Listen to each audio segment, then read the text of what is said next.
안녕하십니까. 주식 천리안 도깨비벨리입니다. 11월 21일 증시 전략 올려드립니다. 오늘은 좀 짧게 올려드리겠습니다. 제가 좀 건조한 방에서 잤더니 목소리가 좀 걸걸해서 오래 말하기가 좀 그렇네. 그리고 오늘 긴 내용이 필요도 없는 날입니다. 자, 오늘 처음 오신 분 계시면, 구독 신청하시면, 좋은 내용 많이 들을 겁니다. 저는 장 시작 전에 영상 하나, 장 끝나고 나서 영상 하나, 이렇게 하루에 2개 이상은 꼭 올려드립니다. 그러니까 시황 궁금하신 분들은 여기 오셔갖고 매일 보시면 많은 도움 받으실 겁니다. 자, 제가 지난주에는 그러니까 2주 전이죠. 2주 전 금요일 날에 제가 자, 다음 주에는 신규 매수는 하지 않습니다. 이렇게 말을 해드렸어요. 결과가 어떻습니까? 결과가 어때요? 지난주 다 음봉만 나왔어요. 양봉 나온 날 하루도 없습니다. 이런 날은 드문 날이에요. 월화수목금 5일 동안 양봉이 한 번쯤은 나올 수도 있는 날인데 금요일 날까지 음봉밖에 안 나왔습니다. 이것은 좋지 않았다는 얘기죠. 신규 매수해서 수익 본 사람들이 거의 없다는 얘기예요. 뭐 종목마다 틀리겠지만 전체적인 흐름을 말하는 거예요. 예를 들어 월요일 날 매수했으면 화요일 날 올라야 수익이 날 텐데 다 이렇게 음봉만 나왔단 말이야. 자, 그러면 중요한 건 또 지난주는 지나갔고, 그렇죠? 이번 주는 또 어떻게 하는 게 좋냐. 자, 이번 주는 살살 떨어지고 있기 때문에 음봉이 나올 수도 있지만 하루 이틀쯤은 양봉이 또 나올 수도 있겠죠. 그렇죠? 자, 그러나 이번 주에도 수익을 신규 매수해서 수익 내기는 쉽지 않겠다. 저는 그렇게 보고 있습니다. 그래서 이번 주도 일단 오늘 월요일이죠. 오늘도 신규 매수 없이 패스를 하자. 이렇게 보겠습니다. 미국 증시는 이틀 동안 양봉은 나왔지만 우리 증시는 반대로 가고 있어요. 그러니까 금요일 날 미국 증시가 올랐으니까 우리 증시 오늘 출발은 또 상승 출발할 수도 있겠죠. 그러나 신규 매수는 하지 않겠다. 저는 이렇게 알려드리고 싶습니다. 왜 그러느냐? 어차피 지수는 갭을 메꾸러 내려온다고 했잖아요. 갭 메꾸러 내려와야 돼요. 갭 메꾸러 내려와야 되고, 그리고 지금 분위기가 이제 연말 분위기. 이번 주에는 또 미국 증시가 또 블랙 프라이데이라고, 미국 증시는 미국 그 소비자들한테는 1년에 딱 한 번 대규모 세일이 있는 그런 주예요. 그런데 여기저기서 보도되는 거 보면은 야, 미국 2022년도 블랙 프라이데이 때는 매출이 그렇게 많을 것 같지도 않다. 자, 여러분, 아마존 직원들을 얼마나 많이 잘랐습니까? 그게 왜 잘랐겠습니까? 블랙 프라이데이도 남았는데도. 그거는, 야, 앞으로 많이 안 좋아질 것 같다. 소비 매출이 많이 안 좋아질 것 같다. 그러니까 직원들을 해고를 했겠죠. 2022년도를 앞두고. 그렇죠?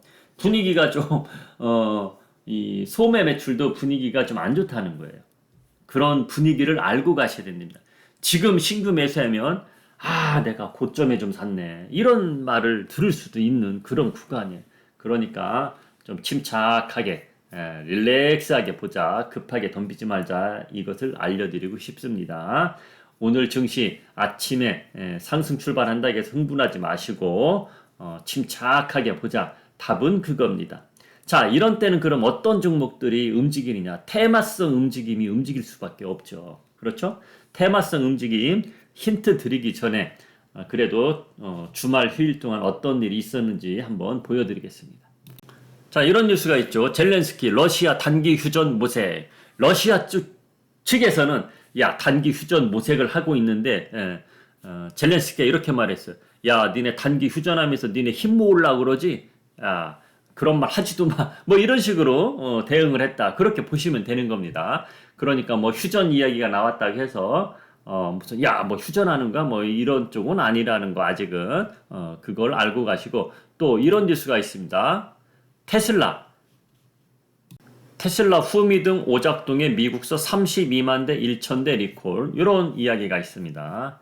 자, 테슬라 리콜이 32만 대 정도까지 리콜되는 거가 제가 보기엔 처음인 것 같아요. 리콜이 뭐 요즘에 리콜이 예전에는 리콜이라는 단어만 나와도 그 회사 주가가 쭉쭉 빠졌습니다.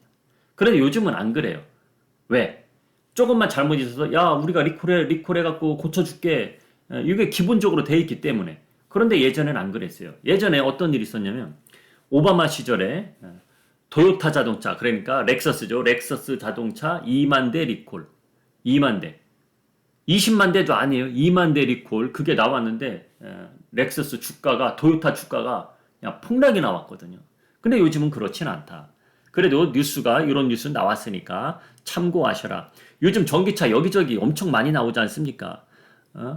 한 1년 전만 해도 전기차면 테슬라였는데 지금은 그건 아니에요. 그걸 여러분들 알고 가야죠. 현대차 아이오닉가 얼마나 잘 나갑니까? 그런 것도 기본적으로 알고 가셔라 해서 리콜 이야기 나왔는데 뭐 크게 걱정은 하지 않는다. 벌써 테슬라 차는 주가가 반토막 났지 않습니까? 그렇죠? 그러니까 뭐 크게 이런 뉴스 나왔다고 해서 추가 급락이 나온다 이런 거는 없다. 그렇지만은 전기차는 여기저기 너무 많은 회사들이 다 각자 나눠 가지는 분위기로 가기 때문에 테슬라에 너무 목매지 마라. 투자하시는 분들은 이것을 꼭 알려드리기 위해서 제가 보여드린 겁니다. 미국 다우존스 차트입니다. 목요일 날 개파락이 컸다가 양봉으로 소폭 상승했고 금요일 날은 0.59% 미국 3대 지수 모두 상승을 했습니다. 자, 미국 지수도 다우지수 보면은 박스권 움직여서 예상대로 움직이고 있어요. 박스권이란 게 뭡니까? 요 자리 내려가면 터치하고 올라가고 그러면 요 위에 이 위도 추가적으로 못 올라가고 또 내려오고 그게 박스권이에요. 그렇죠? 자, 그러면 박스권 움직임이 요렇게 29,000 밑에서 33,000까지 급등이 나왔단 말이야. 급등이 나온 데서 고점을 못 넘어가고 박스권에서 움직이면은 요놈들이 이제 힘이 조금씩 빠지면서 밑으로 내려올 수밖에 없는 대개 기술적 패턴이 그렇습니다. 이것은 제 생각을 말하는 게 아니고 기술적 패턴을 말하는 겁니다. 지금 이 시점에서는 기술적 패턴으로 보는 게 가장 좋습니다. 제가 여태까지 2022년도에는 여기서는 기술적으로 봐야 됩니다. 이런 말 한 적이 없어요. 다 사람들 심리 파악, 이런 사람들이 이런 때는 이렇게 갈 것이고 이런 예측을 해드렸는데 그게 거의 맞아 떨어졌단 말이에요. 근데 지금은 사람들 심리 파악 이런 거라기보다도 차트 보고 배우신 분들 있죠. 그분들이 보는 눈이 지금은 그런 흐름대로 갈 확률이 아주 크다. 그것을 기술적 패턴이라고 합니다. 기술적 패턴으로 움직일 확률이 제가 보는 눈도 아주 크다. 그래서 지금 이렇게 단기에 급등을 했는데 여기에서는 요 박스권에서 이렇게 움직이다가 요 고점을 계속 못 넘어가면 이렇게 어느 정도 이렇게까지 내려올 수가 있다. 그것을 열어놓고 대응을 하셔라. 그래서 제가 지난주부터 신규 매수는 자제하라. 이런 식으로 말을 해드린 겁니다. 그리고 조만간 제가 인버스에 들어갔는데 비중을 30%밖에 안 들어갔다. 그래서 손실을 보고 있는데 결과적으로 내가 조금 일찍 들어갔다. 이런 말을 해드렸죠. 제가 솔직히 인정을 해드렸잖아. 그런데 조만간 그것도 좋게 수익을 보고 나올 거다. 저는 다짐을 하고 있습니다. 제 나름대로.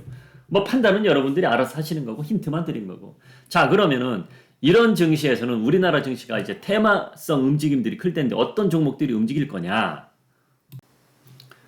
종목을 차트 보여드리지는 않고 말로만 해드리겠습니다. 자, 지금 이야기해드리는 거 제 생각입니다. 제 생각이니까 참고들 하시고. 자, 북한에서 지금 미사일을 자꾸 쏴대고 있습니다. 그렇죠? 그러면은 그 관련주들이 있겠죠. 그 관련주들. 저는 항상 어떠한 일이 생기고 있어. 그럼 어떤 종목을 봐야겠구나. 예를 들어서 비가 와. 야, 햇볕만 쨍쨍 쪄. 1년 동안 비가 한 번도 안 내려. 근데 어느 날 갑자기 비가 올 것 같아. 그럼 어떠한 장사를 하는 사람들이 득을 보겠습니까? 우산 장사들이 득을 보겠죠. 저는 항상 머릿속에 그런 생각밖에 안 합니다. 그럼 우산을 사야겠네? 우산 만드는 회사를 사야겠네? 그렇게 가야 되는 거 아니겠어요? 자, 그러면 지금 우산 종목을 봤어요. 우산을 만든 회사를 봤더니 주가가 최근에 너무 많이 올라 있어. 그럼 전 안 삽니다. 이 박자가 안 맞아 떨어지는 거잖아. 그렇죠? 그러면은 북한이 계속 미사일을 쏴대고 있는데 방산주 관련 종목들이 테마를 움직이는 종목들이 주가가 지금 어느 위치에 있느냐? 보니까 밑에 있어. 그럼 이 박자가 맞아 떨어졌어. 그렇죠. 그러면 대시 한번 해보는 거예요. 그런 종목 힌트 드리고, 그리고 삼성전자 측에서 이런 말을 했다 그래요. 1인 1 로봇 시대가 올 것이다. 그런 말을 지난주에 했어요. 그럼 로봇 관련주들을 봐야겠죠. 근데 로봇 관련주들은 어떤 종목은 주가가 밑에 있는 종목도 있지만 어떤 종목은 올라올 만큼 또 올라왔더라고.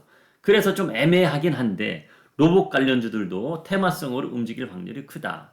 이렇게 보고 있습니다. 그리고 기후변화에 대한 테마 움직임들이 또 있을 수 있다.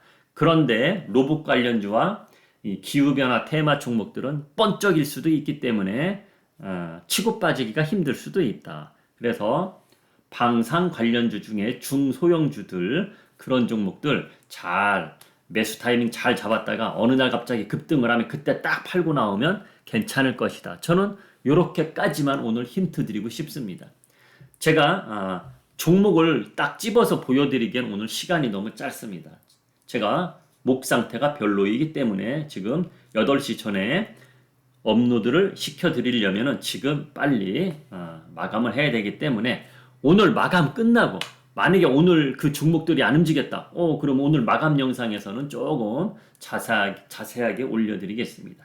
자, 오늘은 여기서 제 목 컨디션 상황으로 여기서 짧게 줄이고 저는 이따 마감 시황글에 뵙겠습니다. 지금까지 주식 전략 도깨비였습니다.